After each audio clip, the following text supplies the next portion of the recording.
IMAX. Oh, yeah. So, and I love the big screen. The house there. is in. I mean, Everyone these ready? are great. Okay, I want to call to order the regular meeting of the Berkeley Planning Commission. Today is Tuesday, November 27th. Would everyone please rise for the Pledge of Allegiance? I Pledge allegiance to the flag of the United States of America and to the republic for which it stands, one nation, under God, indivisible, with liberty and justice for all.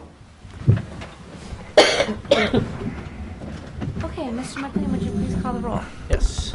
Buckler. Present. Kempner. Here. Murad. Present. Patterson. Here. Richardson. Here. Shadle. Here. Smith. Here. Trotto. Here. And Kaplansky. Here. Okay, next up, we have approval of the agenda. Do I have a motion to approve? Madam Chair, before, we have one item to add under communications. Got some late correspondence in from residents, a few regarding, one regarding the proposed overlay district, one on the special land use, and there was another one. I'm drawing a blank, but yeah, we got correspondence from residents on items on the agenda. Okay, thank you for providing that. Any other comments on the agenda or motion for approval? Motion to approve. Second. Okay, we have a motion and a second. You want to call the roll? Yes. Buckler. Yes. Kempner. Yes. Murad. Yes. Patterson. Yes. Richardson. Yes. Shadle. Yes. Smith. Yes. Trotto. Yes. And Kaplansky. Yes. Okay, next up, we have approval of the minutes from the October 23rd meeting. Any comments or motions? Mr. Chairman, Yes. on page 5, well, actually, it's page 3, item 3, comments made for the proposed ordinance design review board. It says, I express concerns for the process to take next step that can delay site plan approval. What I was actually talking about is from a developer's point of view, it could, and it could be, and then an extra step, real or perceived, that can delay the site plan approval. So if you, maybe make that addition if you'd be so kind, Mr. McLean. Yes, sir. Any other changes? Or a motion? Motion to approve. Support. Mr. McLean? Kempner. Yes. Murad. Yes. Patterson. Yes. Richardson. Yes. Shadle. Yes. Smith. Yes. Trotto. Yes. Buckler. Yes. Kaplansky. Yes. Okay, next up is communications. Besides the 3 items that you've mentioned this evening, are there any other additional communications that we need to be aware of? None at this time. Okay, so we'll make sure these are added to the record for the appropriate items on the agenda this evening. Next up, we have citizen comment.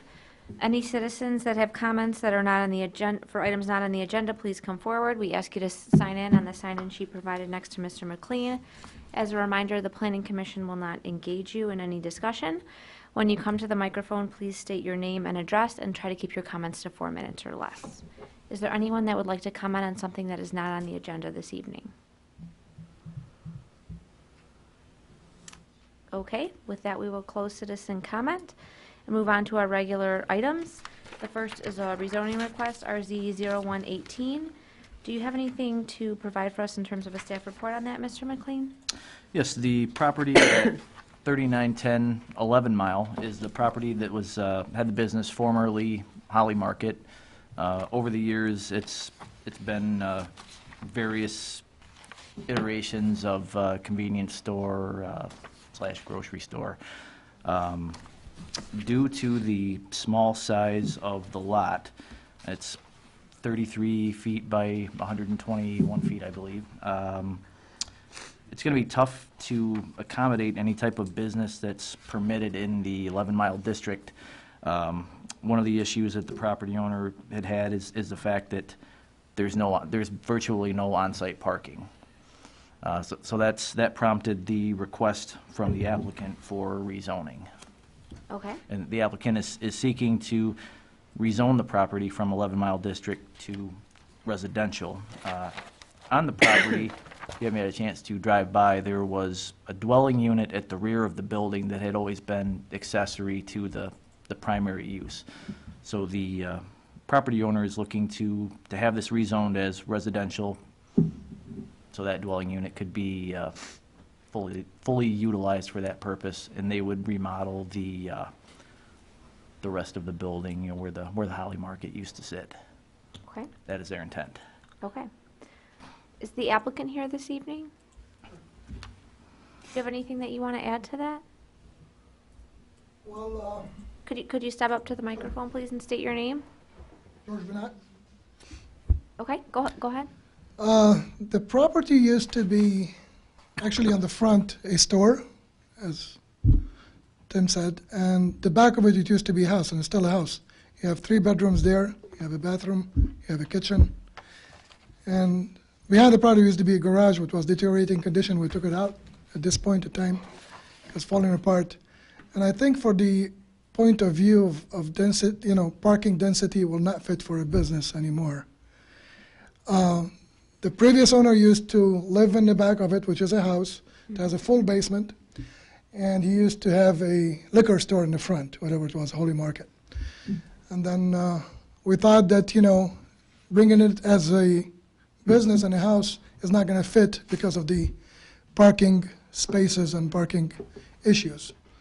So I'm trying to do the frontage of that portion, the front portion of that, which is the house is behind, to make it all one unit and have remodeled it to be a house as a whole unit. Because of that parking, there's no parking spot there for any customers other than the street. How big is the structure? I think it's 1,400 square feet. Okay, did you have anything else, or that was it for the moment? Yeah, that's basically it. Thank you. Sure. Who would like to start on this item?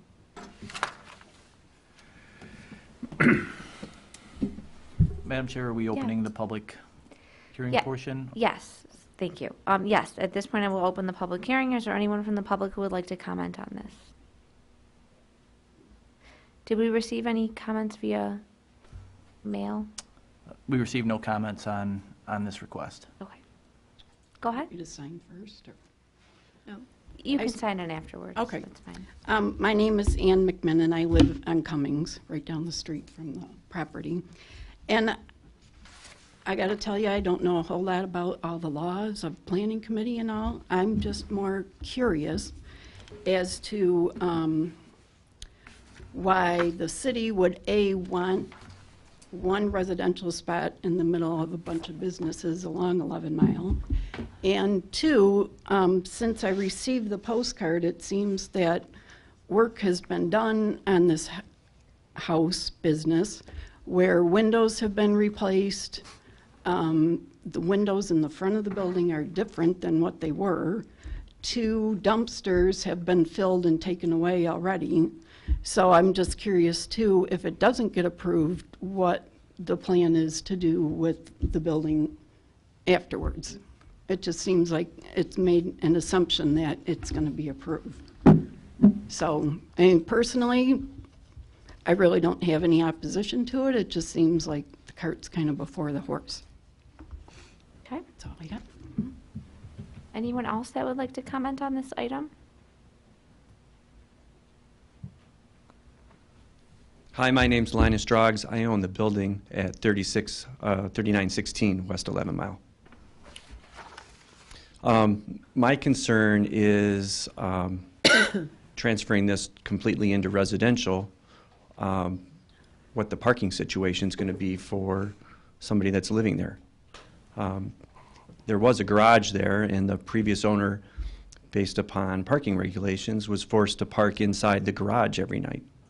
But if moving forward, a garage were to be used as storage, then there is no street parking and there is no driveway parking, because the way that the garage was settled on the piece of property, it was entered in through off the street. And I'm just concerned that we've got other issues in the area where neighbors have used our parking lot as overnight parking, and I would just hate to see this become a habitual problem with a new next-door neighbor. I think this piece of property is much more well-suited for commercial only and remove the residential portion completely. With the current configuration of 1,400 square feet, it leaves roughly 60 feet of 60 by 33 feet that could be utilized as parking spaces that would, under the current code, satisfy the requirements for 1,400 square feet of complete commercial. Okay. Anyone else? Okay, since we've received no communication then, I will close the public hearing on this item and open it up for discussion to the Planning Commission. At this point, who would like to start? I'll go first. Yes. Do we know the depth of the dimensions of the building? Do you know what they are? And then the dimensions of the lot? Because I'm looking at it and I'm saying, okay, the garage has been eliminated in the back. So if somebody were to put in, depending on what the business is, there is room in the back for a parking lot. The size of the lot is 33 feet by 121 feet. Okay. So, but do we know the dimensions of the building? How much space between the building and the back lot line? Off the top of my head, I do not. With the demolition of the garage, the applicant has stated that they don't intend to rebuild the garage. So if the property was residential, the space where the garage was would be able to accommodate 2 parking spaces. Okay. Which for residential, you have to have 2 spaces per Right. per unit.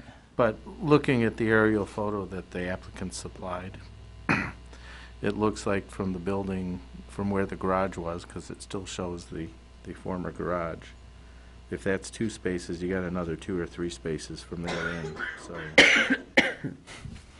there is room for a parking lot there. Small, but you could get 4 to 5 cars.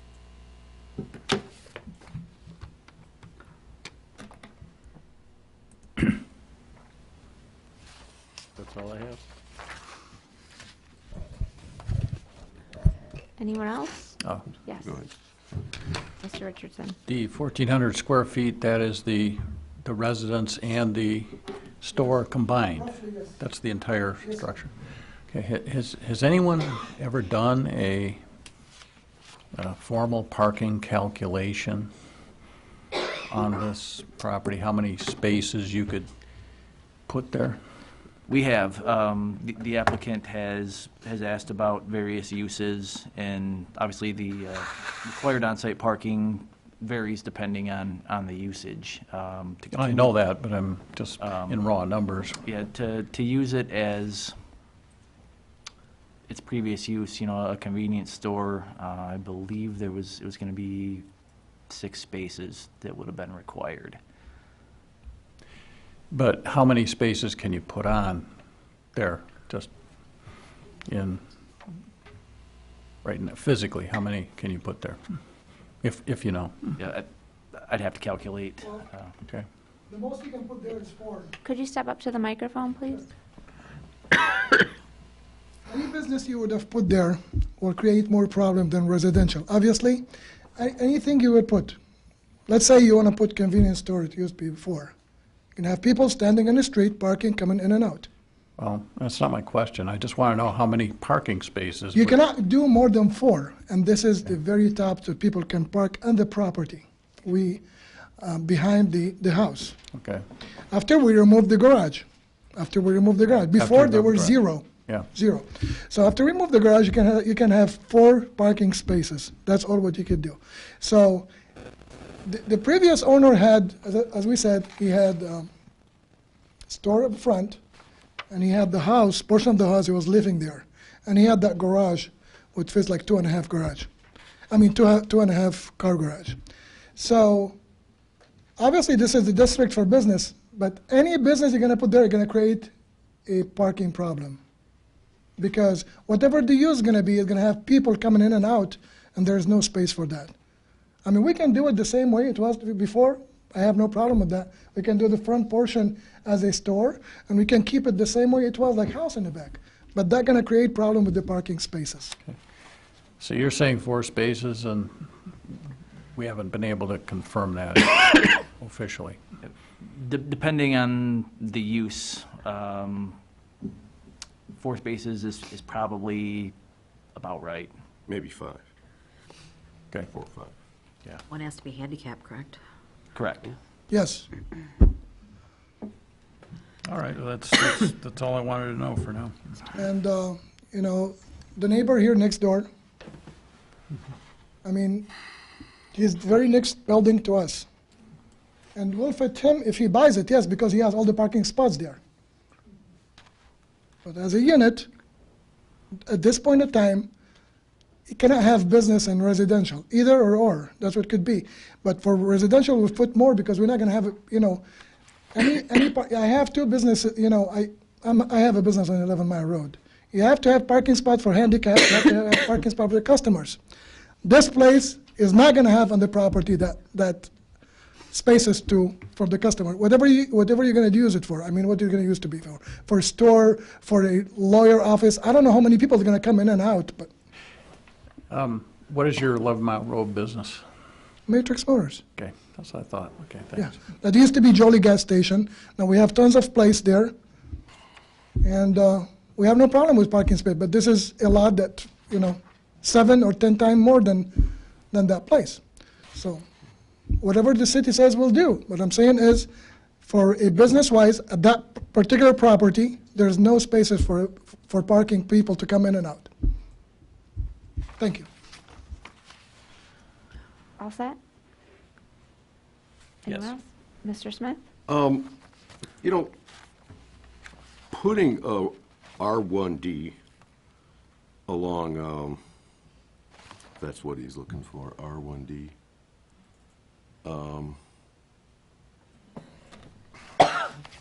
That's really inappropriate along 11 Mile, one lot of R1D, in my opinion.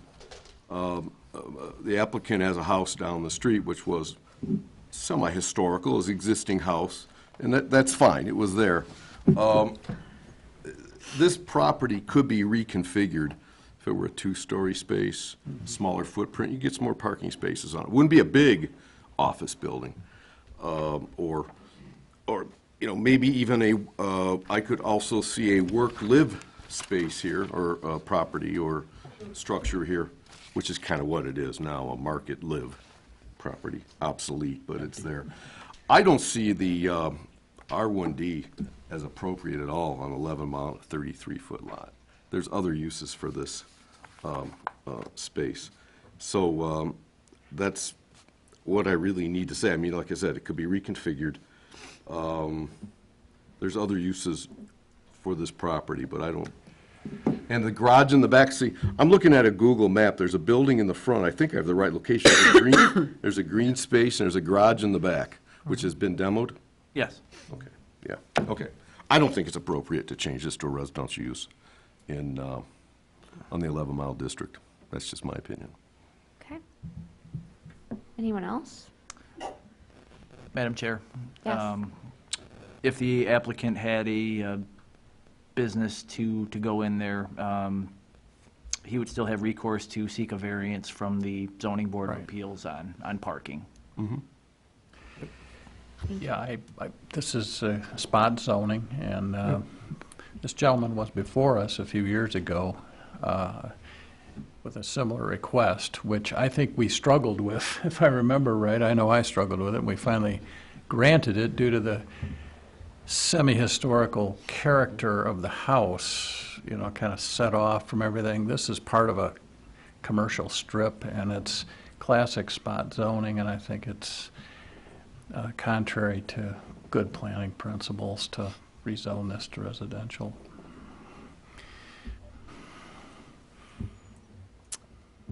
Anyone else like to add their comments? Madam Chair, I'll just add and say, you know, I certainly agree. I mean, I think when we talk about the character of that strip and how that fits into our master plan, I certainly would have a very difficult time rezoning it.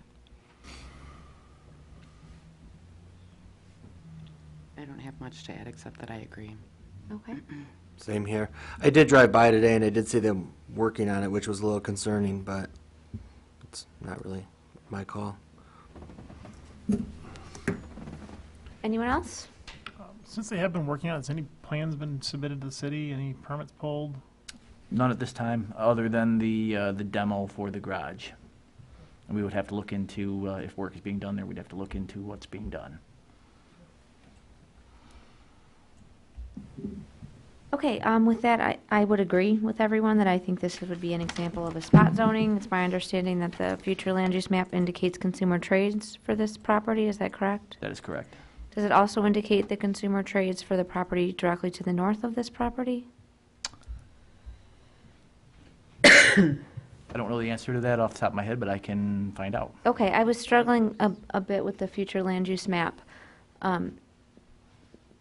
Just a moment, sir, we've already passed the time for public comment. I'm only going to comment the property right to the north is ours. Okay, so that would indicate that it does not indicate consumer trades for that then.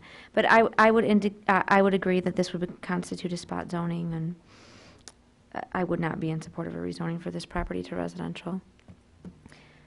Does anyone else have any other additional comments or a motion? Are you looking for a motion? If there's no additional comments or discussion at this point.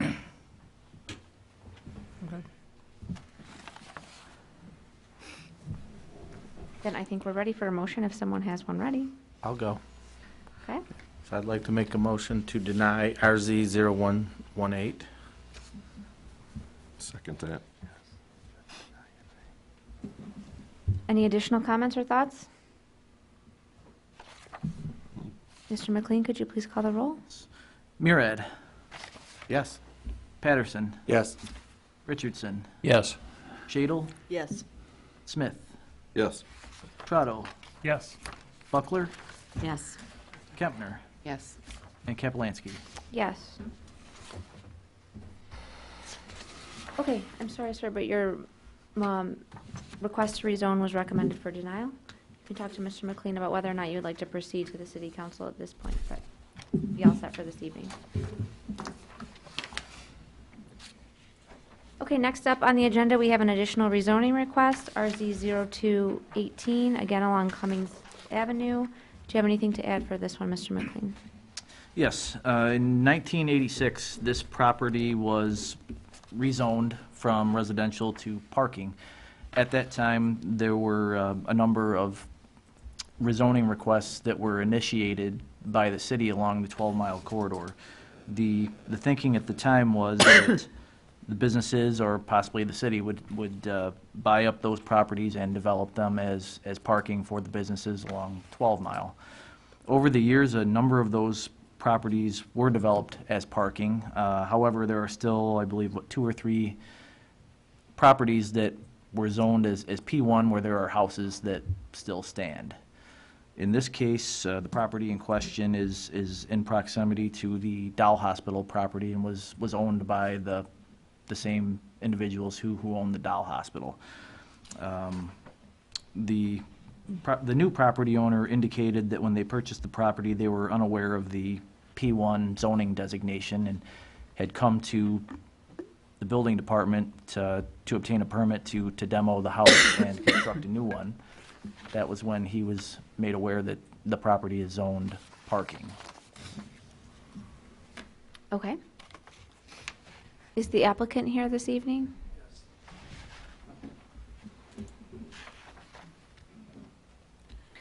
Is there anything you would like to add to that?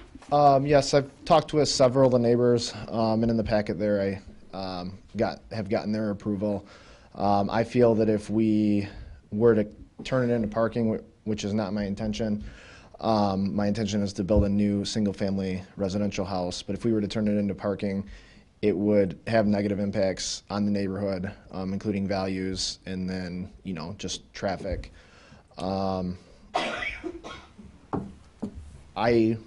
Like Tim said, when I bought the property unaware that it was zoned in parking, I didn't look up the zoning. I should have looked up the zoning, but 99% of the time, residential, a residential structure on the property, is zoned residential. So that was my error. We have several other projects going in Berkeley right now. One on 1799 Griffith, which was a remodel and then a resale, and then a new construction on 2663 Griffith Ave, which we're kind of in the final stages of completion on that. Some things as a builder, as a construction company, we're kind of doing different than other companies out there, is we're doing 6-foot construction fences, which I think is important to maintain safe sites. We own our own dumpsters, which is a huge thing because a lot of the construction sites in the neighborhoods are not ideally kept clean. So that helps us keep our sites clean because we can keep them on there as long as we want. We also have a track skid steer to maintain sidewalks, except when we're pouring concrete. So we have done things as a builder to be, try to help benefit the community. And that's kind of, with this property, I feel, that the best use, and obviously it's not up to me what the best use in the neighborhood is, it's up to you guys in the community, but the best use is to build a new single-family residential house. In terms of parking, how the parking will affect the business district over there, we've got a 60-foot wide lot. We plan on doing an attached garage, which will give us two parking spots right in the front of the house, whereas a detached garage, you wouldn't have you'd have two parking spots in a row. So, 99% of people, I feel, would park in the driveway because you'd have two parking spots, or park one in the garage. If you had a kid with a car, you'd probably park one car in the garage and then two in the driveway. Any questions that you guys have for me? Oh, we'll let you know. Oh, thank you. Okay, thank you. This is the public hearing. Is there anyone from the public that would like to comment on this item?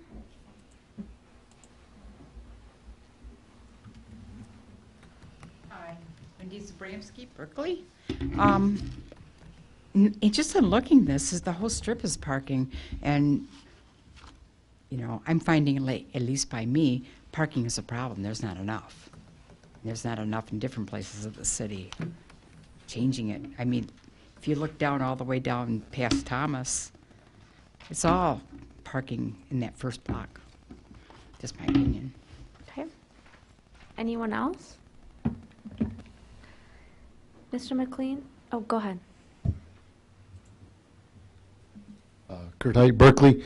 I seem to recall when they went through and they were doing the rezoning, and I thought maybe even my house was affected by this zoning, some of the lots being changed to parking, and I would really actually appreciate if you guys would actually maybe consider going through and reverting some of that, because I really don't think that the burden should be on residential property owners to have to switch it back when it was something that the city did.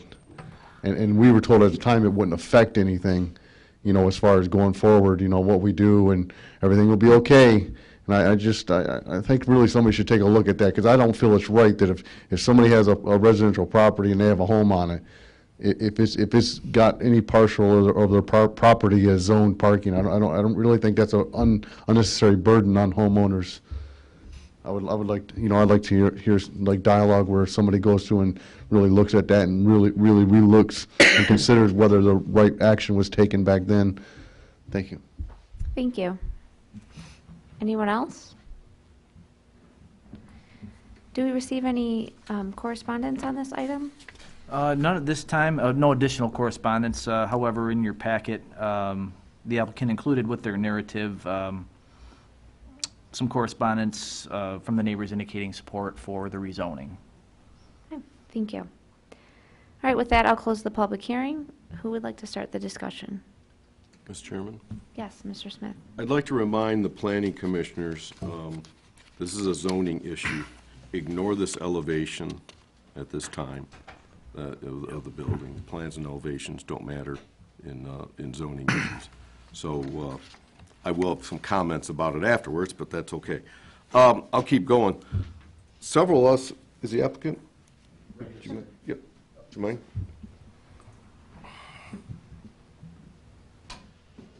Several of us were talking, we were surprised that your title search, not your fault, didn't mention that this was zoned parking.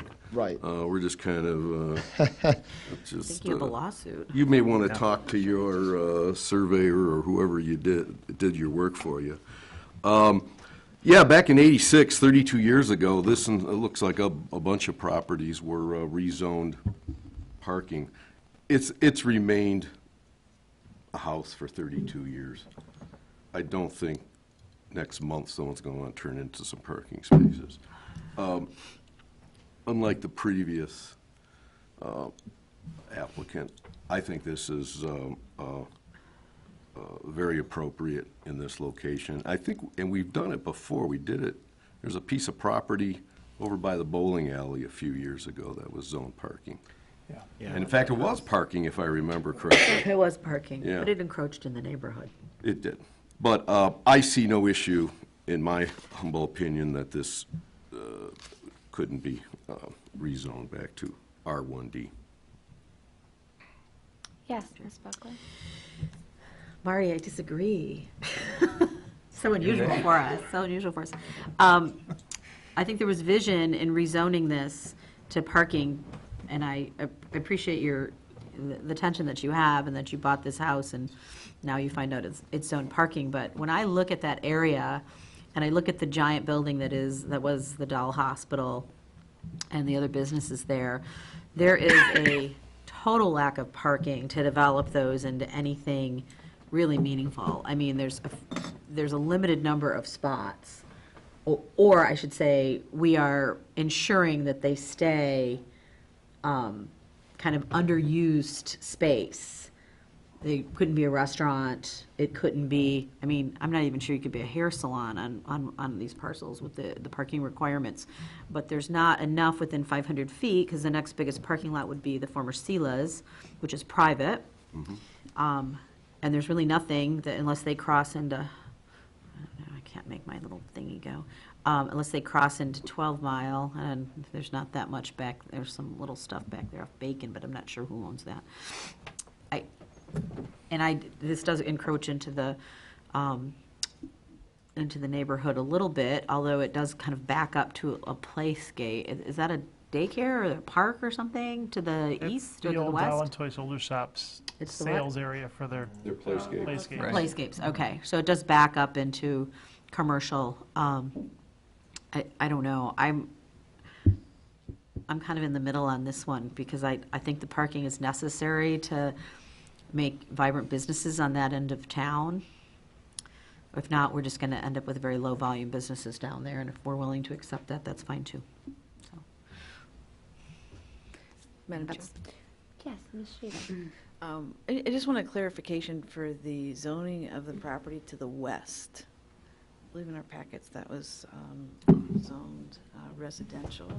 Is that not also included in the previous changes as P1? It was not. Thomas? So surrounding this property are all single-family residential? Just to the north, it's parking. Yes. Okay. Well, and part of it. So doesn't your parcel go right up to that parking edge to the north? Red line. Yeah. Okay. So you have a bigger lot than the person directly to the west of you. Yes. They have a 40-foot lot or something. Yep.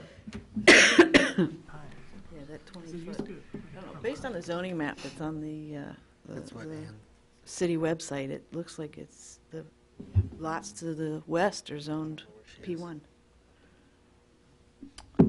That makes sense because it bumps it right across into the former Sila's parking lot and kind of puts a strip of parking. I mean, those are big buildings to the north. I mean, that's big retail space, the former Doll Hospital and all those businesses there. That little house, though, that sits directly to the north. That particular piece of information, it certainly impacts how I feel about this. Looking into those properties, there are a few errors on the zoning map. I did look at properties the residential properties to the west. And according to all the information we have, those are residential properties. For some reason, I thought I saw the address on another piece of information that we I think that needs to be clarified. We need to know exactly what's on those parcels.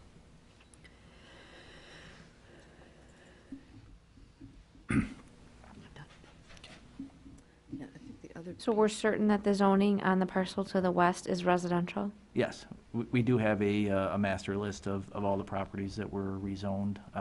Did not see that Per property. parcel number? Not all of the rezonings from the past have the parcel numbers. Okay. We do have addresses for all the rezonings over the Okay, years. so it looks like the zoning map, is that on the city's website? Yep. It does show the property to the west as parking. The first property south of the alley is parking. Correct. Actually, the next two. The next two is 006 also and zone 007. parking? Okay. So Or the- 007 would be the adjacent 007 is parcel? zone parking? Because that's an unusually shaped parcel, it's a 60-foot lot, so I think there's two parcels to the west that are Which kind one of are we talking Oh, about? I The see what Thomas? you're saying. This Are you talking about particular the parcel's a Thomas? lot and a half effectively. Right. Yes, Right. yeah, so this is a big But, parcel. but the lots off Thomas, The first one in, I think, maybe parking, but, You have parking, and then you have the display area, which is probably like a 60-foot lot, or a 40-foot lot. Yeah, it's a 40-foot lot. and then you have a residential, the next 40-foot lot, 007, Yes. has a house on it from the looks of there it. is residential that abuts to the west. Right, but is that zone parking or zone residential? Or is That's that the lot what we where, don't know? where we want to First ascertain. parcel in, that one may be parking. It does look Yeah, like it's zoned 006, is it? Right? 007. That's the one I think we were asking on, that you said you were sure it was not parking, but this is the one, we're talking about the one off Okay, I Thomas. think I misunderstood. Yeah. This is that, 006 is parking, what is 007, parking or residential? According to this, it's parking. This is the Yeah, one according that to the we're city wondering map, about it's parking. Really? Yep. Brown is parking. And then that strip continues through to Elwood. So I assumed that they wanted that whole strip, Yes. and then it would line up with the former Celis parking lot, and probably did it also cross from Cummins to Bacon as well? Are those 4 lots zoned parking? It is not according to the map. It is or not? It is Okay, not. all right.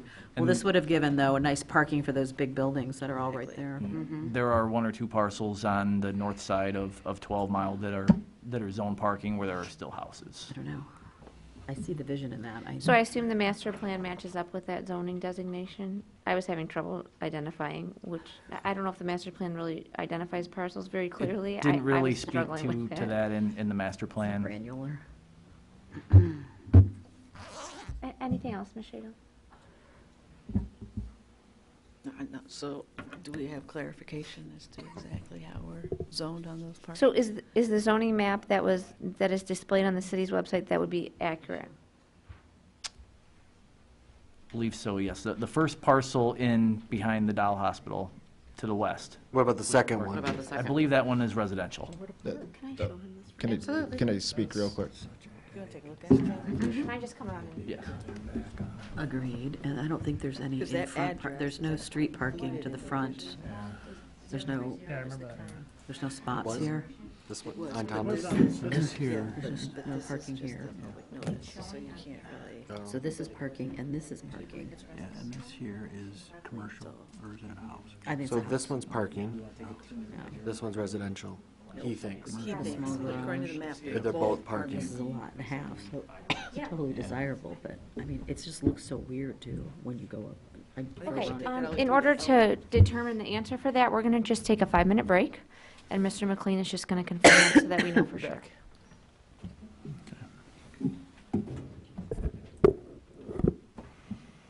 Anybody know the history of what happened behind Toyota Fountain?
Parcel 007, which is 3340 Thomas, you are correct. It was in 86, it was rezoned to P1.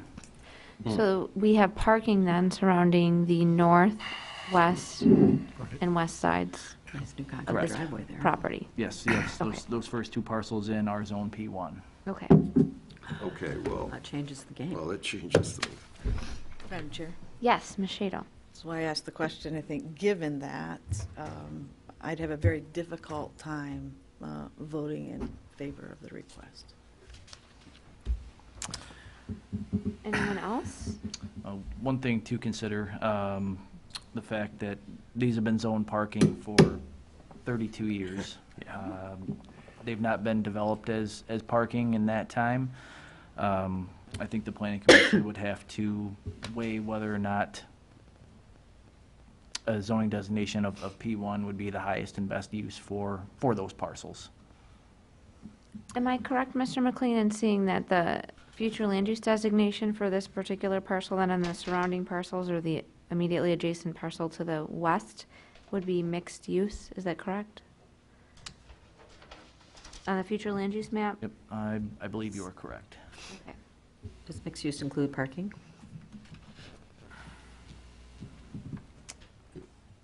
yeah, you'd have to park on your property. Yes, I don't know if it includes exclusively parking for a parcel, but My assumption is that probably these properties were all at some point bought by the Dow Hospital with the intention of expanding their, if their business needed it, to expand their parking. But now they're out of business, and I would assume the other property has been sold off also. I looked up the public records, and the property to the north is not owned by the Parrish family, but it was sold 3 years ago. So, Mr. Richardson? I'm really on the fence on this. yeah, I am too.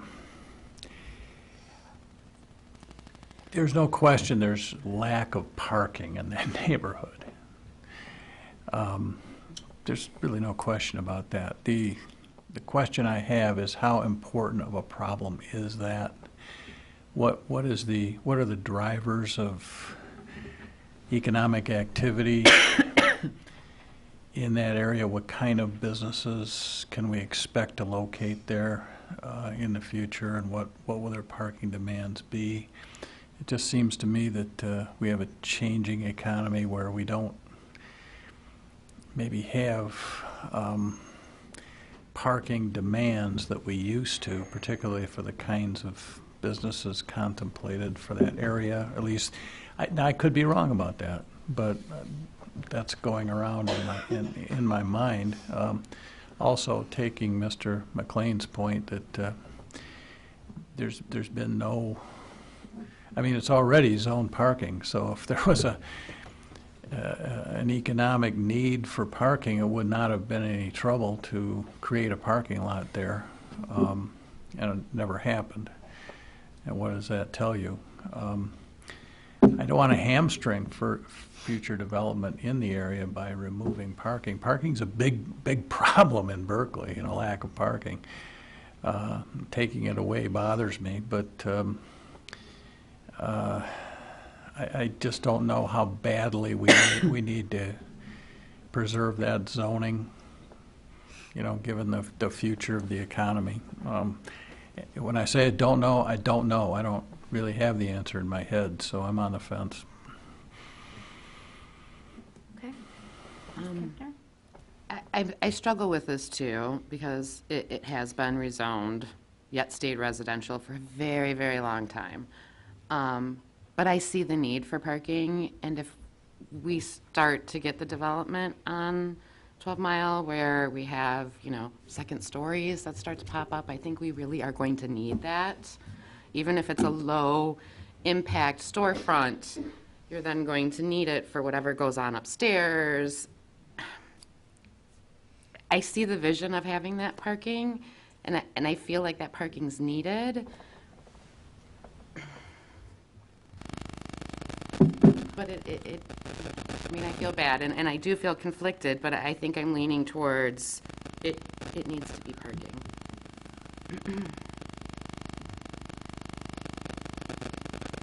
Okay, since we have our downtown development director here, could I ask you a quick question, Vivian? Sure. I was just trying to look because I couldn't recall exactly, but does the downtown master plan that's currently underway extend all the way to Cummings? It goes all the way to Greenfield, and that's Okay. a key area for us for development. And part of that downtown master plan does include a parking study, if I remember correctly. Mhm. So we would have some more information on whether or not we need additional parking in the downtown that can maybe inform Yeah. some of this decision that we're making this evening? Yes. Okay, that's all I wanted to know. Thanks. Anyone else? Okay, so my thought on this is, it's obviously been in operation as a single-family home for quite some time.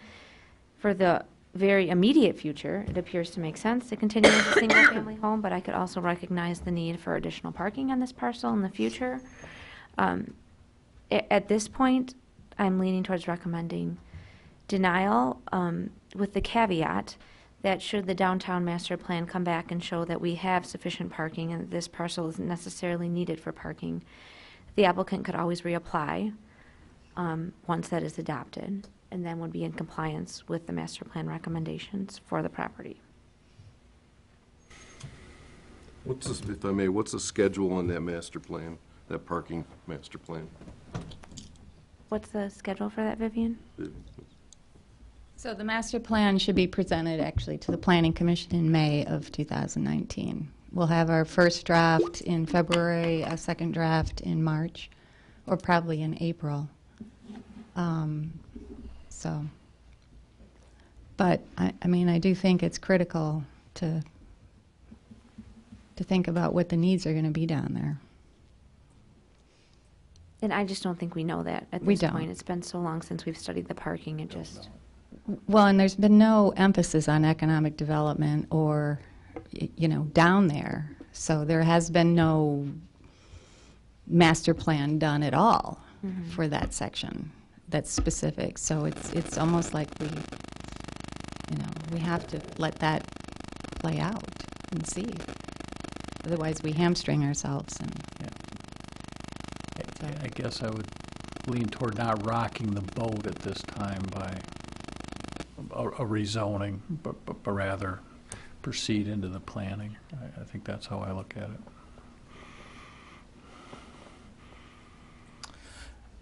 Another Mr. thing McLean? to consider then, if we're waiting to see the results of the parking study portion of the downtown master plan, there could be the option to postpone a decision. However, there may be demand for parking, but we also have the opportunity to have a brand-new house on that parcel too, which would be a reality if that rezoning goes through. I'll add, I think that the current house has been there for 30-plus years. The neighborhood supporting it, the applicant has support from his neighbors saying they want a house there. I'm kind of leaning towards favor of it. You still get the parking behind it. On the east side, there's residential. So you take out, I don't know how many parking spots, I think I counted about 25, give or take, that would fit there. So, It'd be more than that. more than that in that? So I don't know how many there would be. I just kind of counted up above it, but it's a new build for that area. And it matches the residential areas surrounding besides. I mean, currently there's behind it, there is a house, so it's not being utilized as a parking. So I'm leaning towards favoring the approval of this. Mr. Smith? I'd like to ask the applicant a question I already know the answer to, if you'd come to the microphone. We're looking at least a 6-month delay here if we wait for the parking survey. Is that going to put a stick in your spokes? Yeah, yes, sir, it will. You know, my intention is to probably drop 20, 30 grand into it and turn it into a rental at that point in time, which I don't want to do, and I know the neighbors don't want to do. You know, I know the neighbor directly south of us. I can tell you for sure, because I know from doing market studies that in selling property is that having a parking lot does not, next to your property, does not increase the value, and what kind of foot traffic you get through there, you never know. You know, I can see a need for the city as parking, you know, but, you know, no one's come to me formally and made an offer on it. And I own the property, you know, and I don't want to sound not nice, but I mean, I can control, you know, whether it turns, I mean, I can remodel it and turn it into a rental, or I can, you know, like I said, no one's came forward for an offer to make it parking, you know, like a, Right. you know, so, I could sue, you know, the title company probably, because they didn't disclose that. But, I mean, court's messy, you never know how it ends. And honestly, I don't want to go through it. And I don't want to have a house that sits there for 6 months till next May that we have to maintain that looks not nice. I'd rather get a beautiful house going in there by next May and have a situation where the neighbors are happy. I mean, construction's never fun. You know, it's dusty, it's dirty. You know, you have to work with the neighbors, you have to work with the community. But, you know, no matter what, you know, what the designated use was, that hasn't changed with any of those properties on the street, is that I do own the property. And I do have the right to pull permits and correct the house and make it into a livable form. You know, so with that being said, is that if somebody approaches me in the future, this will kind of put a, as you say, sir, a stick up my butt. I didn't say that. Spoke in your I said wheels. spokes. Spoke in wheel. Spoke. In your wheels. So with that being said, is well, whatever, same thing. So it's one of those things, you know, is that I don't want to go a route of doing rentals. I don't think they do good things for the community with turnover and stuff. And I mean, if it was a 3-bedroom, you know, it might be more imposed to, you know, getting a nice family in there, something along those lines for rental. But a 2-bedroom, you'll probably have more turnover. I just, like I said, for the neighbor to the south of me and the neighbors, you know, the neighbor like to the west where they had the rebuild or did that, you know, it's, you know, they've got another parking lot next to them now. It's, I could see the need for parking, but, you know, there also is a residential structure there. And to tie this up for the next 6-8 months, you know, until we make a decision, I'm not going to sit on a property. I'm going to go in, pull permits, you know, and correct the house, and it's never going to be parking, you know. And I hate to say it that way, but you know, I'm not one to sue people. I'm not one to sue the title company, and I have the right to. And it's, you know, what the end use and what the end value of the property is. But you know, I mean, if somebody put a parking lot next to your house, you know, with the, you know, how would you guys feel? I mean, and that's something you got to consider, you know, with the neighbor next door and the neighbor across the street is, you know, boom, there's a house. You know, when I talked to the neighbor to the south, his expectation was that one day this house was going to be torn down and there was going to be a beautiful house there. Not one day there was going to be parking there. You know, and I can only make the house so nice with the existing structure. I can't, you know, what's a good term? You've got the terminology. Well, you answered my question in your very first sentence, so, you know, you don't have to continue. Just so you know, sir, when we expand parking zoning, we encounter considerable community opposition. And when we don't provide additional parking, or we provide variances or waivers, we get a lot of community opposition. You know, it's just not a happy situation. No, Parking is not a happy. I know. It's not a happy issue No, to deal with. For sure, and I can understand that. You know, and I could see if there was 4 other people that were bidding for the property, and there's 4 people saying, and I'm the one person that wants to turn it into, you know, residential, and 4 other people say, hey, I'm buying this business and I want to turn it into parking. You know, but I am. I read the survey or the zoning map. Yeah. I mean, I don't mean to be mean here, but the neighbor who has an expectation that stays residential is unaware of, you know, the property zoning in his area, and that you are unaware of the property zoning and the parcel you bought. I feel for you, but that doesn't change the vision here that the city had a vision for what those parcels could be. They aren't going to force a non-conforming use just because it gets rezoned. We don't go tear your house down. This is an eminent domain. I mean, that house could stay there for another 40 years and never be turned into parking unless it gets sold to the highest bidder. But the point is that it's like there does need, somebody's going to have a parking lot next to them. Either your brand new house that you want to put up is going to have a parking lot next to it that you just said devalued the house to the south. So I get that you want to make a nice home and you want to make your dollar here, but it is zoned the way it's zoned because there was a vision for that. Anyone else that wants to comment or make a motion? I have a question.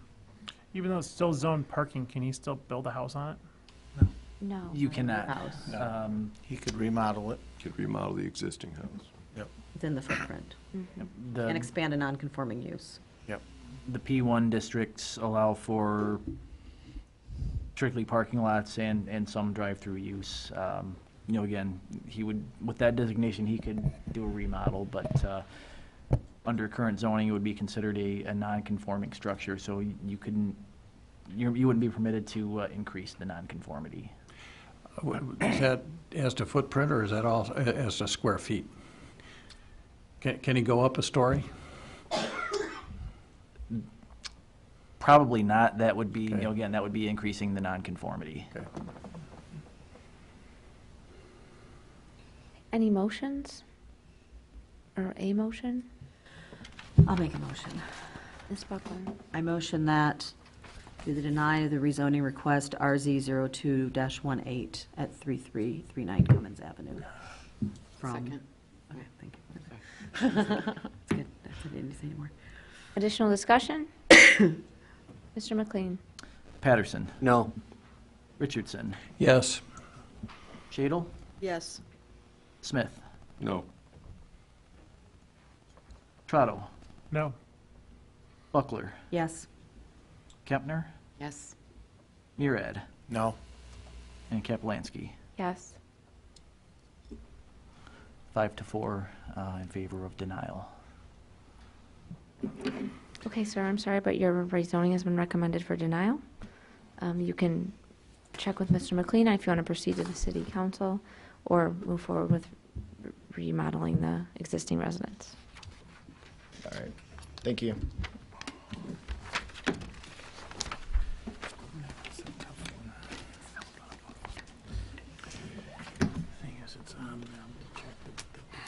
Okay, moving on to the next item on the agenda this evening. That's a special land use request, PSU 0218 for Michigan State Federal Credit Union. Mr. McLean, do you have a staff report on that item? Yes, as you will recall, some months ago, the Planning Commission offered a site plan approval for a demolition of an existing bank building on Coolidge Highway so that Michigan State Federal Credit Union could construct a new building. In the meantime, they are looking to utilize the property at 3165 12 Mile as a temporary bank location. Banks are permitted in that district as a special use. How long would the temporary location be open, do we know? I believe, and the applicant may be able to give a more definitive timeline, but I would say probably a year. Is the applicant here this evening? Please step forward. State your name and if you have any additional information to add. Sure. Aaron Bodell, MSU FCU.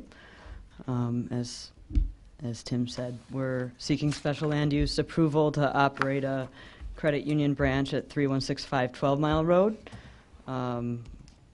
We're excited to serve our members here in the community and start to build relationships as we approach the building of our new location.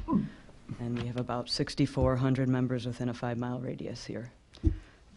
This would be a smaller branch location. We'd have 3 to 4 employees and a manager.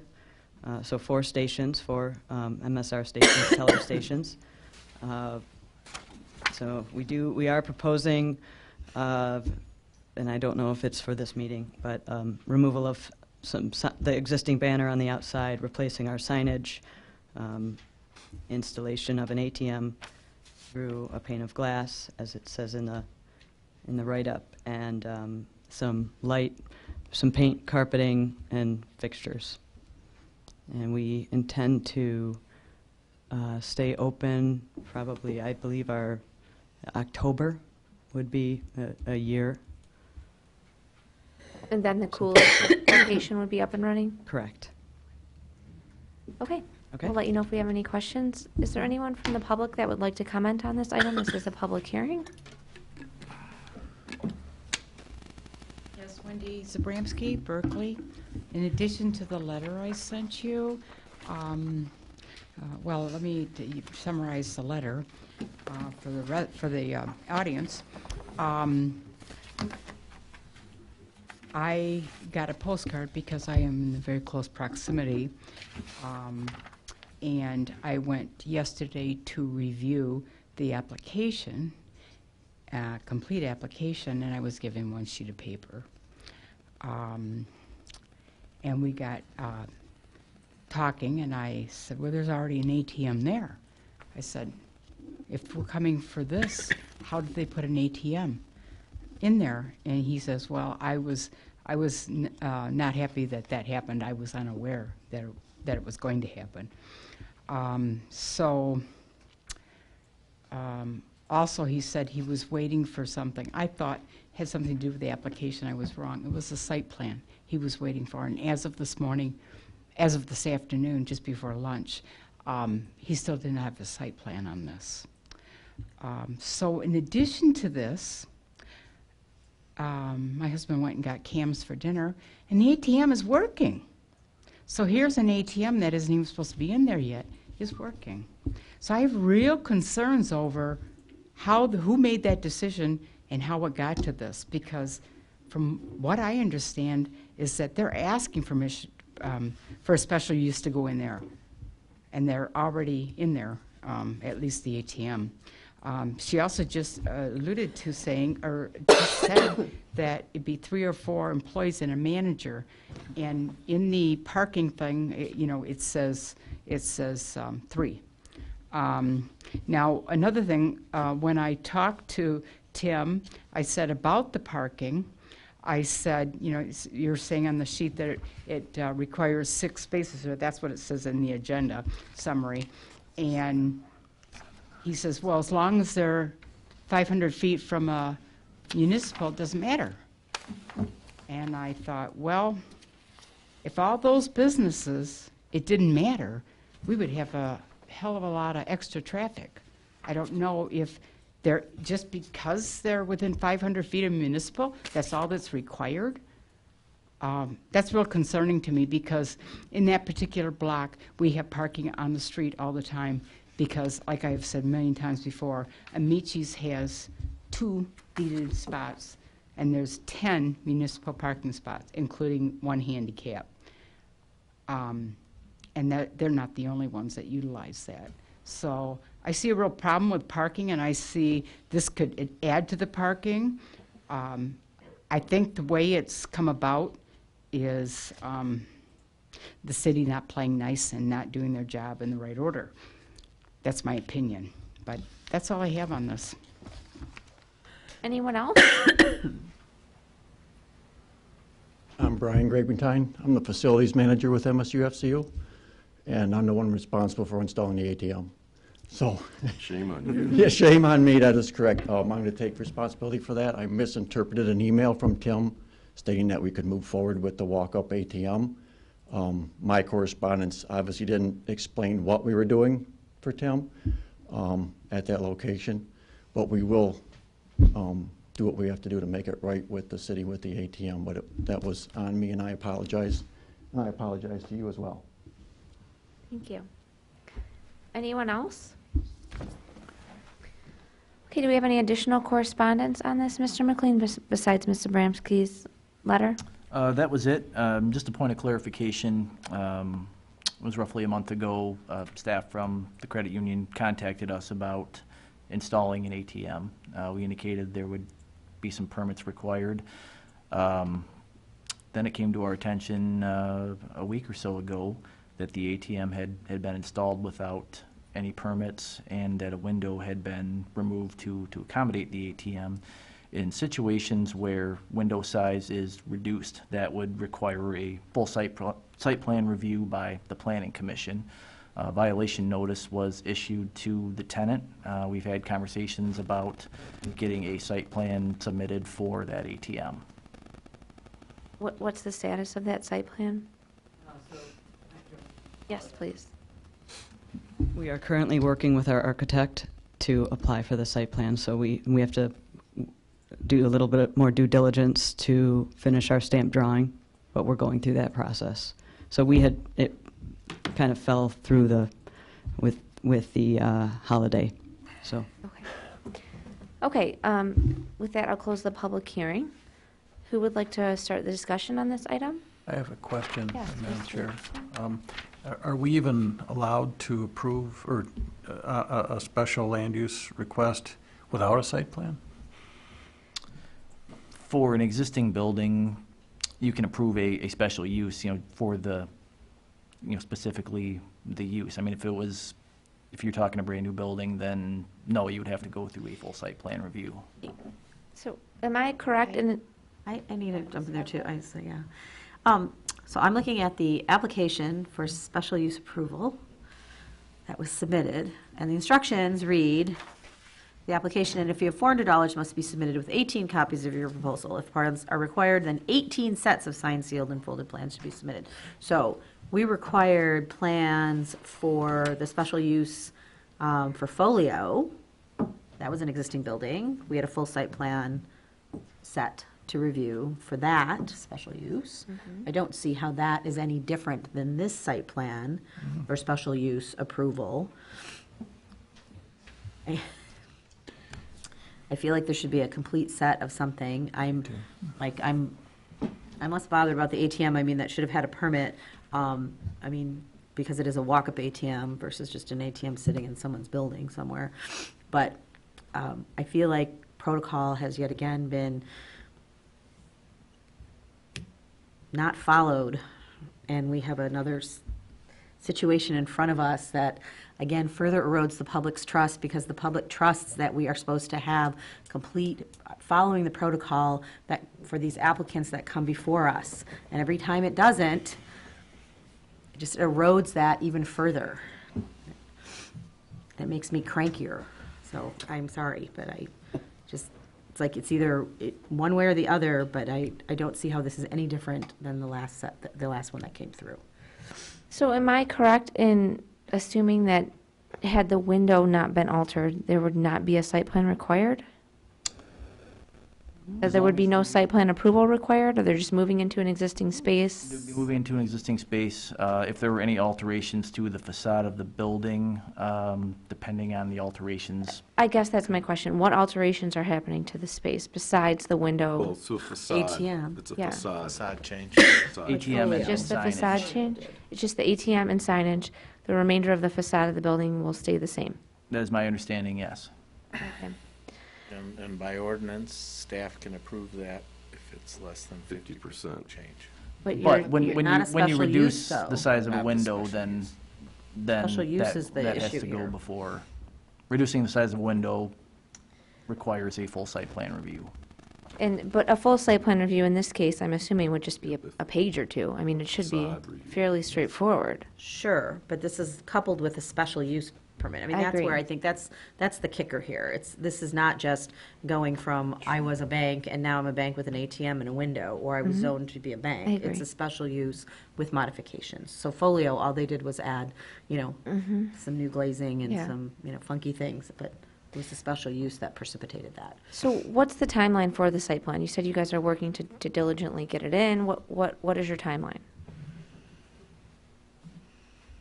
We'll probably have it done in a week, and we will submit it for the following month.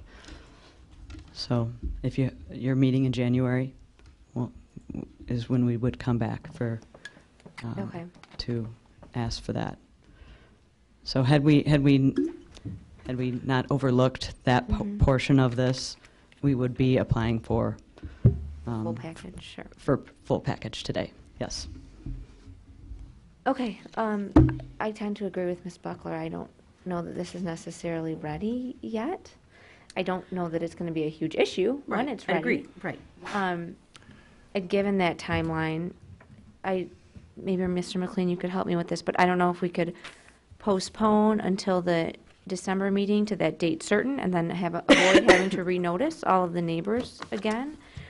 If the applicant feels like they would be ready to submit within the next couple days, and that would give you adequate time for review, or if we would want to just table this to a date uncertain and then renotice at the appropriate time. We've held the public hearing portion of the meeting, so that statutory obligation has been met. If the planning commission is inclined, action can be postponed. When is our December meeting besides Christmas Day? I had December 11th. December Oh, we 11th. moved it up 2 weeks. Oh, yeah. However, Vice Chair Smith, I think, should attend a meeting on Christmas Day, I think. I had December 11th. I don't know why I had that written down, but. I think that is correct now that that's been mentioned. Can you be here, or can we have this all done in time for that December? Yes, please do. Is this concerning the site plan review or the special land use, or is that one of the same? I think we're trying to look at it as a complete package, because one really has to go with the other. So since you would really need site plan approval to do whatever you, sounds like, already done. Yes. We would like to look at it as special land use and site plan approval together, not as two separate items, because we really don't have a plan to go with what you've proposed for the special land use at this point. Okay, thank you. Well, I would like to know if the applicant thinks they can have everything in time, and what would the dates be that they must have? Ordinarily, for a site plan review, we typically require that it be submitted usually a month in advance. This is something that's small enough that we can turn around a site plan review and have the review ready for December 11. Yes, this would be the facade change. So when could you commit to having the site plan in the next, what is today, Tuesday? By the end of the week, I would say. Mr. McLean, what would be your deadline? If possible, we typically, like I said, require 1 month before. December is unusual in that the date we would have met happens to be Christmas. Right. Again, it's a small enough thing that I can turn it around and have it ready for December 11. Provided the applicant gets it in by, They have it in by the end of the week. could you have it in by the end of the week, the site plan? I mean, Well, I guess if you can't, then we're trying to figure out Yeah. whether we do this in December or whether we do this in January. If that's too much, then we do it in postpone it to January. January. Well, if it's in, you can put it on the December agenda, and We if can- not, then So what are the terms of that violation notice, Mr. McLean? They were informed they had, it was a certain number of days to get a site plan in. With the reduction in window size, that's a different story altogether, because it warrants full site plan approval. Probably that ATM should not be in operation while there's not an approved site plan. Right. So, yes? We have no problem removing the ATM. We can get that done pretty quick. It's not that difficult. Get the glass back installed so the facade is back to where it should be. But then, going forward, if we want to have an ATM, that would be a site plan review. Which is the same That's what package. we're doing. That's what we're doing here. Right, It's getting the same but package. then the special land use becomes a separate item on its own, so could we address the Nope, special land use? they would be on the It's all same But it's meeting. all the one, no Together. matter what? Yep, you Okay, would- I'm just- everything would be on one meeting, we would take care of everything at that point. And we can, either way, we can Yeah. still take that. Okay, so if you can work with Mr. McLean to make sure you're in compliance, with whatever terms of the violation notice there are, that would be worked separately through staff. And then if there is a motion from someone to postpone. so moved. Okay. Second. Do we want to postpone to a date certain, or just postpone in general and see what the applicant can come up with? Postpone. Postpone in general. It's up to them. If they can make it in December, great. If not, it's January. Okay. Mr. McLean? Richardson, Yes. Shadle, Yes. Smith, Yes. Trotto, Yes. Buckler. Yes. Kempner, Yes. Murad, Yes. Patterson, Yes. Kapelansky. Yes. Okay, we will see you hopefully in December, maybe in January.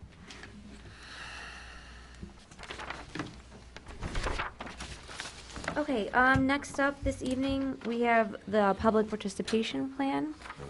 I believe this is the final draft for consideration of our approval. Do you have anything to add, Mr. McLean? We did have an extended period for comments. We did it in the form of, it's not really a survey, but it was done through SurveyMonkey, and people had the opportunity to leave comments. We did not have many comments. I did include that correspondence in your packet. Unless there are any recommended final revisions from the Planning Commission, my recommendation is that action is taken to approve this plan. The next step would be to ask City Council to adopt a resolution for the proposed public participation plan. Okay. Are there any citizens who would like to comment on this item? No? Oh, Ms. Carmody, yeah? Yeah, I mean, and obviously, we still have to address that whole design review board, but I would, if that gets passed, it doesn't show up anywhere in this, document plan of where it fits, so. You're talking about the flow charts? Yeah. I'm guessing. Mhm. Yeah, it would be appropriate to add that into the flow charts, but maybe not into the public participation. Right. portion. I think a flow chart can be added. Or amended. Yep, good comment. Is there anything in this November 20th document that is different than what we received in October? I didn't see anything. There were a few very minor It's very typos. minor? Yeah, They're in typos. red, Yeah. I think, too. But there's nothing major other than those little typos or, I think we'd more or less wrapped up our discussion. I just wanted to make sure, because I scanned it, I didn't. Typos were corrected. I found one more. On page 6, under meetings, it's like a partial sentence. Under you have like 1, 2, 3 under meetings. It's the third sentence or third line. Closed session is only permitted. Oh, Page 6, you said? Yeah.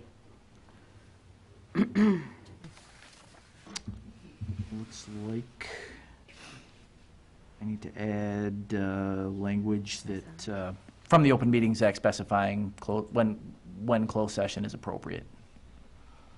I could take that verbatim from the Open Meetings Act. Okay. Madam Chair? Yes, Ms. I Shadle. just had one question, Mr. McLean, just for clarification. My interpretation of what we received from public comments is that there may have been a total of 6 individuals that participated? Six individuals left comments. I was kind of hoping for more, but. I just want to make sure I didn't misinterpret what. Thank you.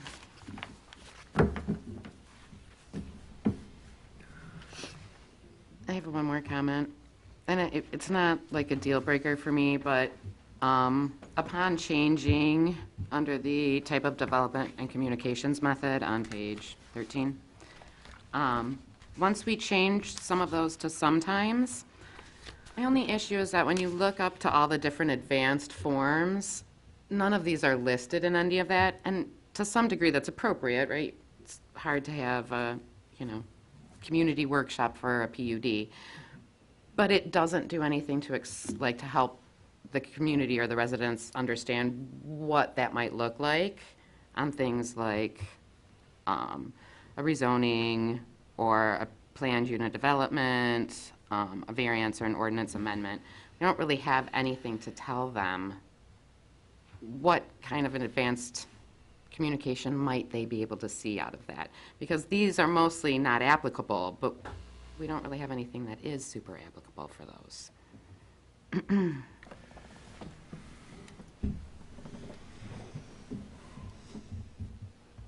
Anyone else? Just a comment, I guess. Yeah, we've discussed, as we've discussed before, we can't really reduce the communication strategy to a formula. It's something that has to be done on a case-by-case basis. But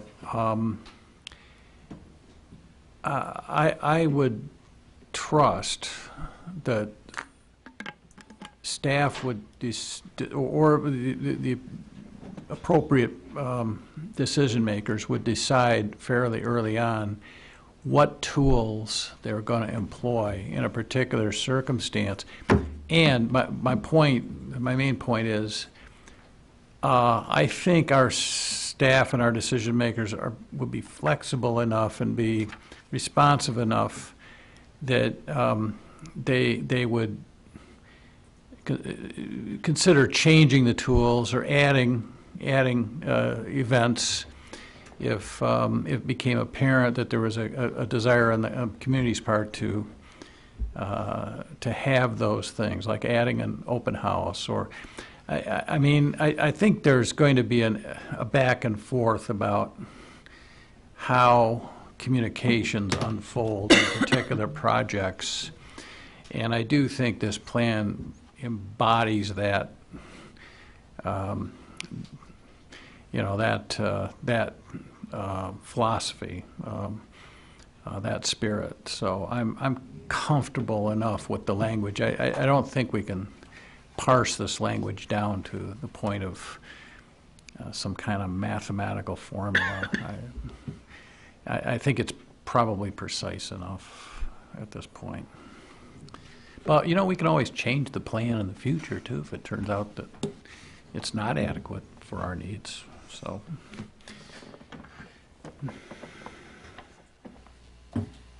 Any other discussion or a motion?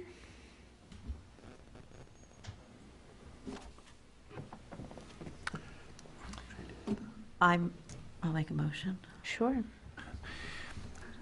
I motion we accept the current version of the public participation plan with a revision of the dangling sentence, and recommend that it go to City Council for a resolution and support. Might I add the incorporation of the design review board into the flow charts? Incorporation of the design review board into the flow charts. So added. Go ahead. We can't add that in yet.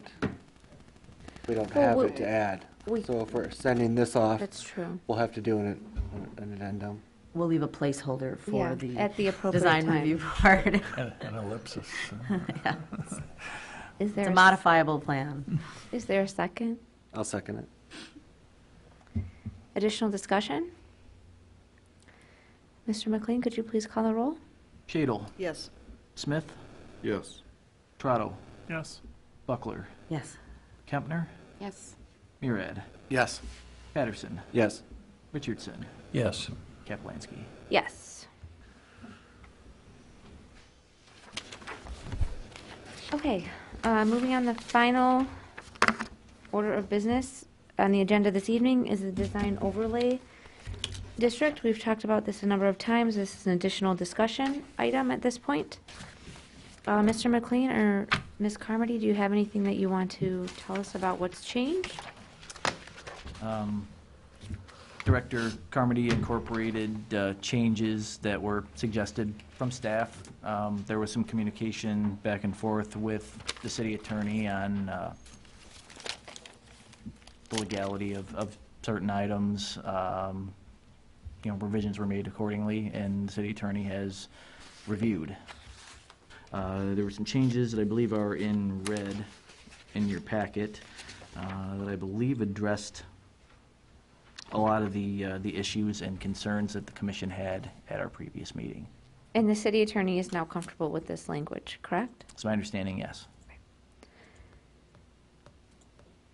Is there anyone from the public that would like to comment on this item?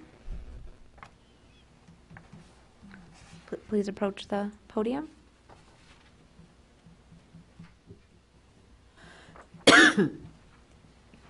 Nancy Stimmick, resident of Berkley. The district, as I read it from the agenda. It does not appear to be for advice only, which is what I would like to see. I don't think that, it read to me like it was law-binding regulatory branch of the government. And we already have you and we already have the zoning board for that purpose. Also, for this advice board, I believe that Berkley residents and business owners only should make up that board. This would make sure the residents and the business owners of the city are protected from negative results. Outsiders do not understand what makes our city the way it is, and they really wouldn't know what our residents want. Thank you. Thank you. Anyone else?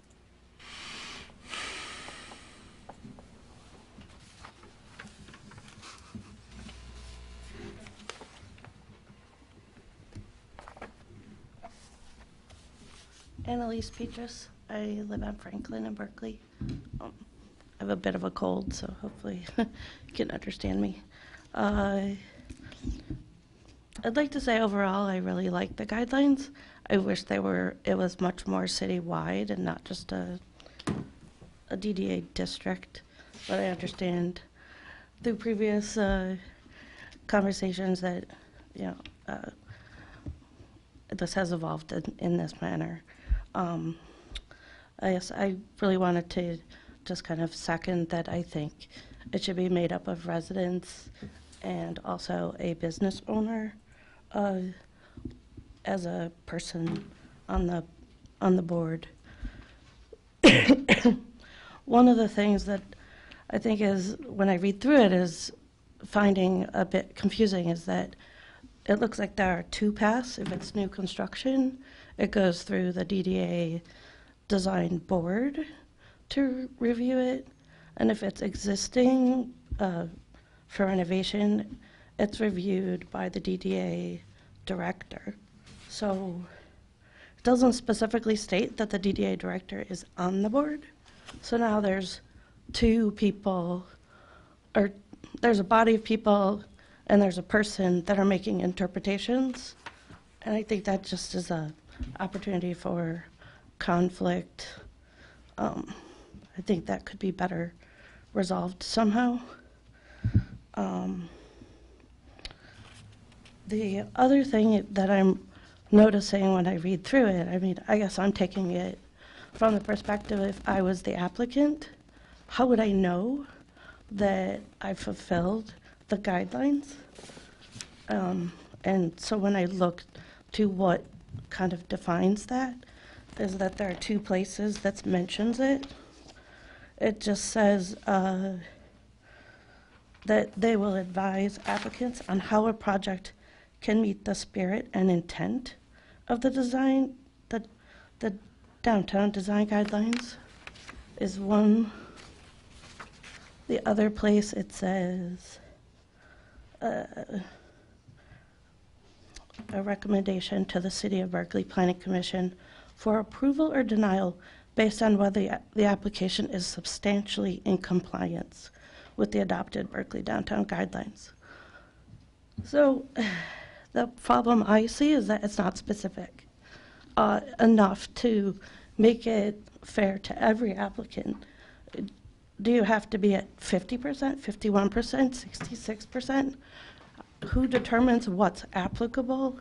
I think these are all collisions that are going to just make it a process that's frustrating, rather than maybe another process where the guidelines become a guiding document for rewriting the zoning ordinance and putting it in so it's clear, specific, and measurable standard. That if you're going to say, let's have a landscape buffer, is it 2 foot, is it 5 foot, is it a car space, you have to be able to say, you've met our intent. And if that's the case, you need to kind of give us some guidelines that are not just generic as they are in this document. It needs to be very specific, which goes to, does it then really need a DDA design review board. It really seems like this is something that needs to be in the zoning ordinance. That's more, you could still have the overlay district, but it should be more distinct. It needs to be quantifiable, not just intent. So that's kind of my comment. Thank you. Anyone else? I just want to clarify that this isn't a DDA design review board. This is a City of Berkeley design review board. So I just want to make sure that that's clear. This is not a DDA board. This is a City of Berkeley board that's appointed by city council members, and it's up to them to choose to appoint whomever they want. Thank you.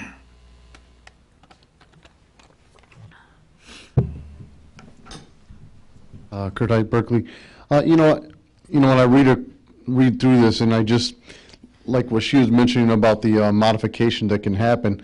I mean, to me, it's like we're presenting guidelines, which some of them I actually really like. I've looked at the guidelines, and some of them look like they do a lot to protect the residential neighborhoods. But then I see where it says modifications, they can recommend to, you know, change building standards or setbacks or parking, which is a big thing, and it concerns me, and that's why when Anna mentions that it should really kind of be adopted as part of our zoning, it would give public with public input a chance to weigh in on whether or not they agree with some of those changes, or, you know, at least it gives a mark of saying this is what we're looking at allowing in this area, and then if it doesn't fit, you know, gives residents a chance to speak out against it.